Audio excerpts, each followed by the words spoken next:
Hypertext Markup Language, or HTML for short, is a markup language that you can use to control the structure of content on your website or web application. Just like the framing of a house, HTML does not control the styling, it only controls the structure of your content.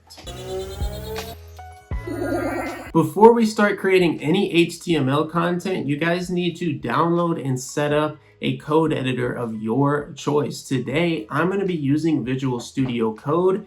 If you guys need help downloading and setting that up, I'll leave a link to a video up top and down below where I take you through the full process of doing just that. And first, what we need to do is navigate to our File Explorer and create a new folder where we want to house our new website files. So I'm going to go to my hard drive here, create a new folder, and I'm simply going to call this New Website. And you guys can name this whatever you want. From here, I can minimize this, go ahead and open Visual Studio Code. And from here, it's going to give us a basic welcome message, but what we need to do is navigate to where it says File, Open Folder, navigate to where we just created our folder, click on it and say Select Folder. And from here, you guys will know that it worked if in the Explorer over here, it says the name of your folder. If you guys aren't seeing this, go ahead and click on this icon here and it will open it up. And now what we can do is right click, since we're inside our folder, say New File, and our first HTML file always needs to be called the index.html. This is going to be the file that the browser is going to load right off the bat when you visit your website. So this is going to function as your home page. Once we create that, we can go ahead and open it up, and the first thing we need to do is declare to our browser what type of document this is going to be. So to create an element in HTML, we need to start off with a less than sign, and then this one is going to have an exclamation mark followed by all capitals doc type, and then we need to say that this is going to be type HTML. And to close this element, we need to use a greater than sign. And this element is not going to have a closing tag, but the next one that we create will. After our HTML declaration here, we need to create an HTML element. So again, I'm going to start with less than, and I'm going to say HTML followed by our greater than sign. And you guys are going to notice that VS Code helps us with the closing tag here. And notice that the closing tag has a slash right here. And from this point on, we can go in between these two tags and create some space. This is going to function as our root where we place all of the information for our website. And additionally, we need to add what's called an attribute to our opening HTML element tag here. And this is going to be the language, and you just type in lang. And to add an attribute successfully, you need to add an equal sign with quotation marks. And this, we just want to be English. So we'll type in EN to tell our browser that this is an English HTML website. After that, we want to tab over and create a head element. And for the rest of today's video, I'm just going to type in the name of the element and hit enter, and Visual Studio Code will help you generate the rest of the information for every element here. So inside of our head is going to be all of the metadata for our website. So what this website is about, the title that displays in our browser tab, and more things like that. So inside of our head element, we're again going to tab over to make sure we structure this to where it's readable. We need to create a meta element. And you guys are going to notice that this element does not have an opening and a closing tag here. It only has the opening meta tag. And here we need to add an HTML attribute of char set, and this is going to be equal to UTF-8. Every website that you create with HTML and every single page needs to have this. Next, we need to create another meta element, and to save some time, I'm going to paste in the attributes, and all this is going to do is control the responsiveness of our website. Next, we'll create another meta element, and here I'm going to again paste in some attributes, and all this is going to do is it's going to make sure that it works with older versions of Internet Explorer. And to speed things up a little bit, I'm going to go ahead and paste in 2 more meta elements here. The first one is going to be keywords. So for this, you want to include all the keywords from your website. So here it's going to be HTML, Kalman web design, and I'll also put tutorial, and make sure you include this on every one of your HTML pages because it really helps with the SEO of your website. And here for author, I'm just going to go ahead and put Kalman web design, and you guys can just put your name here if it's like a portfolio. And before we move on here, what we want to do is navigate to the extensions over here, and we want to search for our live server so we can see this inside of a browser. The one that I like to use is going to be this one. It's going to be titled live server parentheses 5 server. To set this up, go ahead and install it and enable it. In my case, I already have it set up.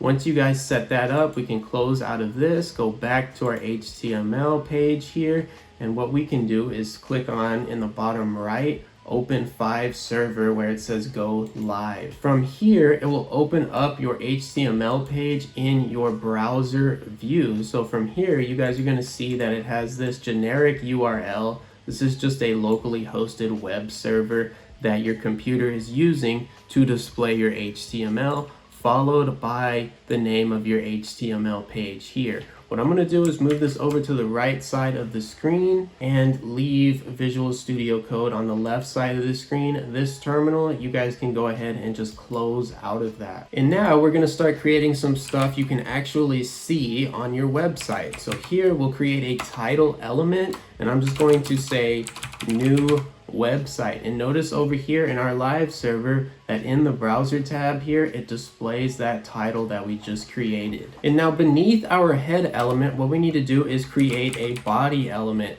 This is going to be where all of the content that displays on the actual page itself over here needs to be housed. So keep all of your text, images, videos, links, everything within this body element. And next, what we're going to do is create all of our semantic elements. What this means is it's going to help us structure our entire website and where all of the content needs to go. You guys need to make sure that you use these semantic elements because it helps the browser read your content, and that's going to in turn help with your search engine optimization. Inside of our body element, we're going to start by creating all of our semantic elements, meaning that these are going to say where all of the content for our website needs to be. So for example, we'll set up one for our navigation, we'll set up one for all of our main content, and we'll set up one for our footer or the content at the bottom of our page. So first, what we want to do is start off with a header element, and this is going to be all the introductory content for this page. And within this, we want to create a nav element, which is going to eventually house our navigation. And below our header, we want to create a main element, and this is going to house all the important content from this page. Inside of our main element, we'll go ahead and create an article element, which is used to house a blog or a news article. Underneath this article, we'll create what's called a section element, and this is going to be used to separate out sections or blocks of content. So for example, if this is a website about food and sports, we'll have a section for food, and then we'll have a section for sports. And underneath our main, what we want to do is create some space and create a footer element. This is going to be all of the content that is displayed at the end of your website page. And most of the time, this has a copyright statement and a simple site map. So now you guys can see that we have our semantic HTML structure set up and distinguishing where all of our content is going to be placed. So what we'll do is navigate back up to our navigation, and to create just a really basic navigation bar, what I'll do is use an anchor element, and this is simply going to be an A. It's going to have an opening and closing tag. and you guys are going to notice that it creates this href attribute. This is going to be where we want to link to. So in our example, we simply want to link to our index.html page, and inside or between these two tags, we can include some text. So I can say home, and now if I navigate over this, this is actually a live hyperlink that I can click on, and it's going to take me to my index.html file. Next, we want to create another anchor element, and this one we want to link to our contact.html, and here we'll simply say contact. You guys will see it pop up on our live server, but since we haven't created this contact.html page, if I click on this, it's not going to take us anywhere, and it's going to give us a 404 error because it doesn't exist. So what we need to do is go back to our Explorer here, right click, say new file, and say contact.html. And another important thing to keep in mind is that you only need to create an index.html file once, and every subsequent HTML page, you guys can name it whatever you want. I'm just choosing to call mine contact.html for now. But now, since we have this contact page created, if I click on the link here, it will now change the URL to contact.html, but you guys will notice that I don't have anything on this page yet. So I'll just go ahead and hit the back arrow. Now inside of our main, and just before our article element, we'll go ahead and create some space here. And every HTML page that you create needs to have at least one H1 element. And all this is your main heading element for your page. Think of this H1 element as the main title of your book or your page over here. So what we'll do is say Kalman Web Design, and now you guys will be able to see this H1 element pop up. Every HTML page that you create needs to have one and only one H1 element. And after that, we'll create an H2 element, which is going to be a step down from our H1, so it's not going to be as large. And so here I'm just going to paste some simple text, and now you guys will see that our H1 and H2 is displaying. And you guys can create as many H2s as you want without any issues. But keep in mind that you can go all the way up to H6. So you have an H1, H2, H3, 4, 5, and 6. And I'm just going to say this is a small heading, like so, and you guys will see that it's really small because again, H1 is going to be the most important, and then H6 is going to be the least important. And inside of our article, what we want to do is create what's called a div element. Think of a div element as just a cardboard box. It's just a plain brown box, but you can put whatever you want within that box. So within our div, we just want to have what's going to be a paragraph element, and this is used to add text that doesn't need like a heading like we did up top. So here I'm just going to paste, this is an article or blog, because that's what an article element should be used for. Now within our section element, we'll create another H2 element because again, we can have as many of these as we want. And I'm simply going to say, this section is all about cooking food. So within a section, all of the content within it should be related to the theme of the section. And here I can go ahead and add another paragraph element, and I'm going to say topics we will cover. And next what I can do is create what's a list in HTML. To create this, we're going to say UL for unordered list and hit enter. It's going to have an opening and closing tag, and within here we can create an LI element, which is going to stand for list, and we can list off as many items as we want. So I'll say recipes, create another one here, prep, and then I can create even a third one here that says pans. And all of these again are related to our section of food. And you can also create what's called an order list, which is instead going to be OL, and that's simply going to create numbers instead of bullet points. But for us, we want to go back to our unordered list. Now, underneath our unordered list, I'm going to create another div element. Inside of this div, I want to create another anchor or link element. And this one, instead of just linking to another one of my HTML pages, I actually want to link to an external website. So whatever website you guys want to link to, you can go ahead and paste the URL right in here. And for this one, I'll go ahead and title it food. And now you guys will notice that if I click on this element here, since it's a hyperlink to another website, it will take me to that other website when I click on it. Next, I want to show you guys how you can display an image. So what I'm going to do is go to Pexels, which is a royalty-free image website, and I'm going to simply search for food,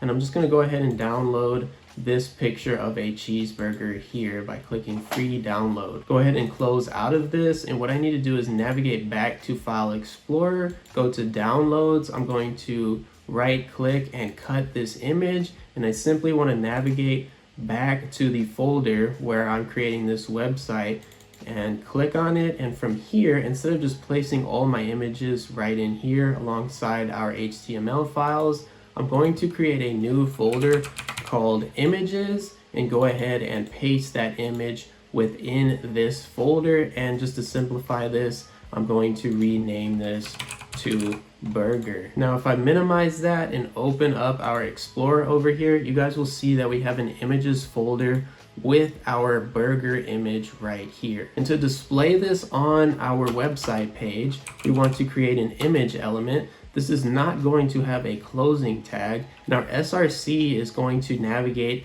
to where that image is. So in our case, we need to go into another folder. So we'll say dot followed by slash, and then you guys will see that VS Code helps us out by displaying images slash burger.jpg. And you guys will see that it's super huge right now because I haven't styled it at all. And for our alternative text, make sure you include what this image is about. This is just basic. I would recommend being more descriptive than this, especially for people that might have a hard time seeing your website. And to shrink this down a little bit for now, what we're going to do is add what's called a width attribute, and we're just going to make this equal to 100. So that's going to make it 100 pixels wide, and we can change this to whatever we want. I'll now change it to 500 so you guys can see it a little bit better. And notice that these elements are displaying on the same row here. If we want to add some spacing, we can create what's called a break element. And that's going to be BR. And now you guys will see that when we create that, it moves the next element down onto its very own row here. And underneath our div here, I want to show you guys how to create a table in HTML, which is really useful if you need to display stuff from like a spreadsheet.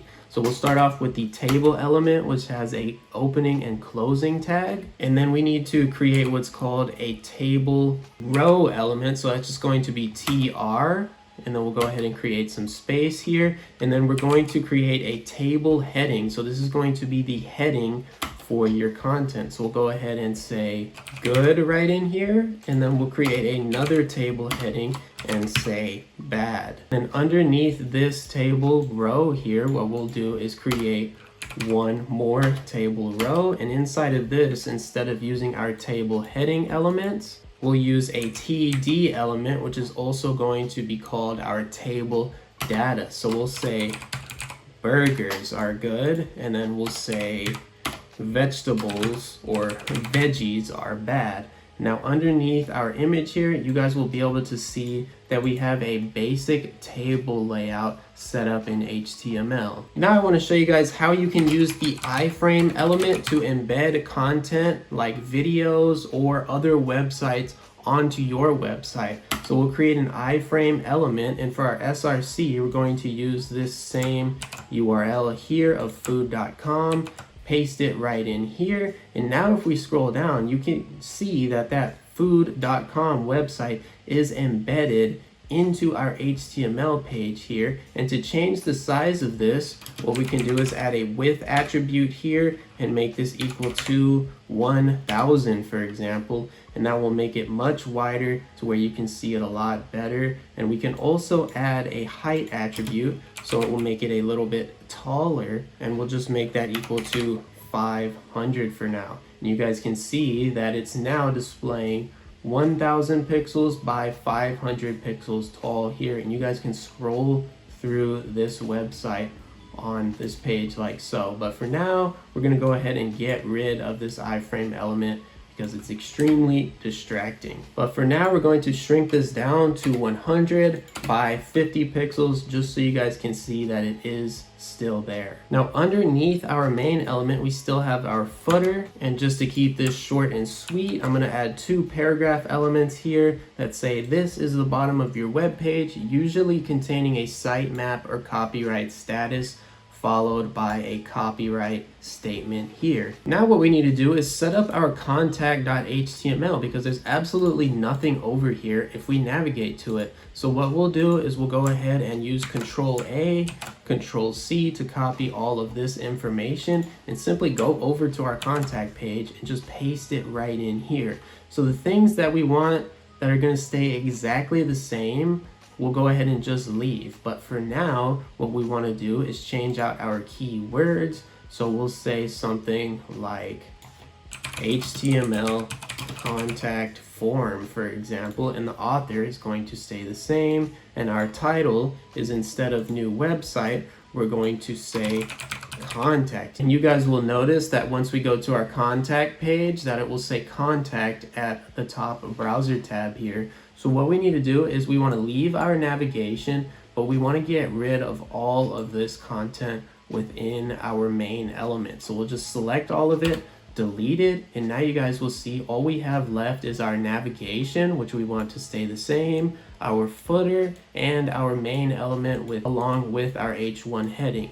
For our H1 heading, we'll just change this to contact page like so, and that you will see that our text changes here. And down below this, we want to create what's called a form element. To create this, just type in form, hit enter, and for action, we're just going to go ahead and delete that for now because we don't want this to actually do anything at the moment. And now we want to set up our first input for this form. So what we need to do is start off with a label element. This is going to be for our first name, and this is just going to serve as the label for our input. So we'll just say first name here. You guys will see that display, and underneath that label we'll create an input element which you can actually type into. So we'll hit enter here, we'll leave the type equal to text, and we need to add an ID attribute equal to fname. And what this is going to do is it's going to connect our input to our label element. So it's going to say to our browser that this label is for this input element. And we'll also add a name attribute equal to fname. This is not going to be super important for right now, but when you get to JavaScript and PHP, this is going to be extremely important. So get in the habit of it right now when you're learning HTML. Create what's called a radio input. And so here we're going to start with our input element. The type is going to be radio instead of text. The ID is going to be equal to HTML. The name is going to be equal to option, and that's all we're going to include for now. After that, we'll create a label element, and this is going to be for our HTML input here. And within this label, we simply want to say HTML. And after our input up here, we'll go ahead and create a break element so these display on their own separate lines. You guys will see now that I can successfully select this element. And now we're going to go ahead and copy this input and label element and paste it one time down below. And this one, we're going to leave it as a radio button, but instead of the ID being HTML, this is going to be CSS, and we need to change the for down here also to CSS. Change the content here to CSS, and now you guys will see that successfully pops up. And to make sure that you only select one of these elements at a time, we added the name equal to option and the name also equal to option here, meaning that out of these, you can only select one or the other. So you guys will notice that if I select CSS, goes away from HTML and vice versa. Now I'm going to create another break element, and underneath here I'm going to create another label element. This is going to be for our text area. So I'll just say text area here, and then underneath this label I want to create a text area element, and this is going to be basically a free response box where you can type as much or as little as you want. For our name, we'll go ahead and say free response, and for our ID we'll say text area. We need to make sure that we have that quotation mark at the end here. And so you guys can see that we have a first name input where I can go ahead and enter my first name. I can select HTML or CSS, and I can type in whatever message that I might want to send through this web form here. Now we have all our HTML structures set up and ready to go. What we need to do now is make sure that we're writing this all correctly. So what we need to do is navigate to an HTML validator. The one I like to use is validator.w3.org, and I can just go in here and paste in my HTML using direct input and click on check. And if I scroll down, you guys will notice that it shows all the errors that are appearing from my HTML. So you guys will see attribute char set not allowed on element meta at this point. And it's giving me this error because if I look over here, I didn't type this in correctly. I said char rest. This needs to be char set, like so. So if I go ahead and change that, I can go ahead and copy this, and I can go ahead and just simply replace this and hit check. You guys will see that that error successfully goes away, and this warning is not going to be essential to fix, but it is going to be a best practice.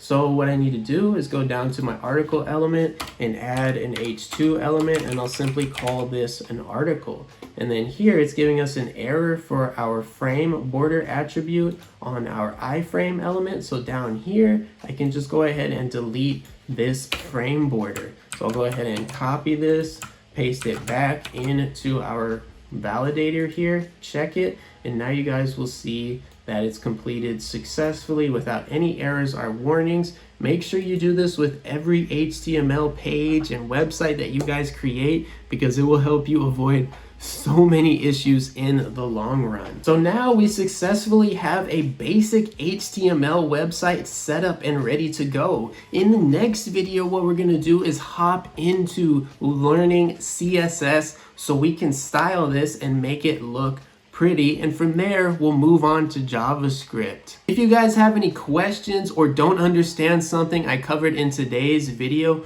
reach out to me directly through the comments of this video, or take a look at our website at kalmanwebdesign.com. I hope this video helped out. Thanks for watching.